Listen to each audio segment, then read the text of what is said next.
going on. The dust has As a 21 Echo heavy equipment operator, I'm bound to bury things. In the desert of Iraq, burying any old thing was easy. 1 minute a rock is there, then it's gone. But if I wanted to find something, I had to dig and dig and dig.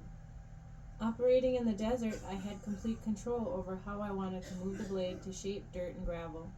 It was the only control I had. I volunteered with the expectation to be back home in 3 months, but when 3 months passed, the government barely flinched. 3 months turned into when your mission is complete. We shouldn't have been there in the first place. Our mission didn't seem to have a purpose. We rebuilt irrigation systems so the locals could have running water, but the water was gross and putrid.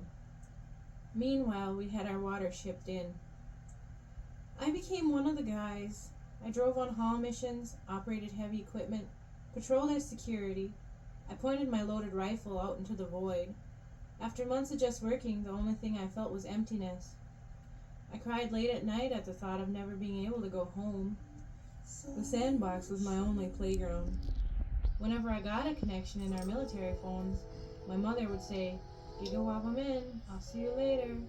I'd go to my tent and cry even harder. "Suck it up, soldier," I told myself. "You knew what you were getting into when you volunteered."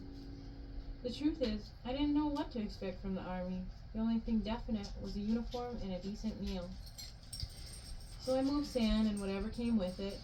Finding an explosive device and pushing it to the side was our big excitement. Pungent smells filled my nostrils. Days were dry and windy. I was constantly rubbing sand from my eyes. At night, the moonlit sea of sand looked like snow. I missed being home. It is still hard for me to tell my family about my experiences in Iraq. It is hard for them to understand why I did what I did. We are fortunate to have our soldiers, but we pay a hefty price. I still live with my mind both here and over there. I am grieving. It's time for me to dig out and honor what I have risked. My life, my liberty, family, and friends. I walked onto the desert a daughter, a family member, colleague, and friend. I walked out of the Iraqi desert a war veteran, tired and still trying to mend.